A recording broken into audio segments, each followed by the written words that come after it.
బాబాయ్ మీరెప్పుడైనా ఇలాంటి టీ ట్రై చేసుంటే కామెంట్ చేసేయండి. మాక్సిమం అందరి ఇళ్లల్లో శంకుపూల చెట్లు అయితే ఉంటాయి బాబాయ్. సో, ఫస్ట్ అయితే మనం ఆ శంకుపూలయితే ఒక 4-5 అయితే తీసుకోండి బాబాయ్.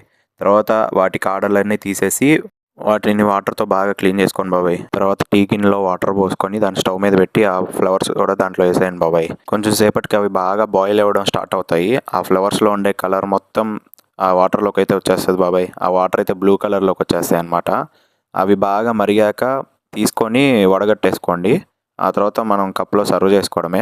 టీ కొంచెం స్వీట్‌గా ఉండడం కోసం హనీ అయితే వేసుకోండి బాబాయ్. దీంట్లో ఇంకో హైలైట్ మ్యాటర్ ఏంటంటే దాంట్లో లెమన్ పిండగానే అవి పింక్ కలర్‌లోకి అయితే మారిపోయాయి బాబాయ్. ఇంకా అలా వాటిని మిక్స్ చేసి టేస్ట్ అయితే చూసాను బాబాయ్. టేస్ట్ అయితే అద్దరిపోయింది, అసలు సూపర్ ఉంది. ఇది హెల్త్‌కి కూడా చాలా మంచిది బాబాయ్. మీరు కూడా ఒకసారి ట్రై చేసేయండి. సరే మరి పోయొస్తా, బాయ్.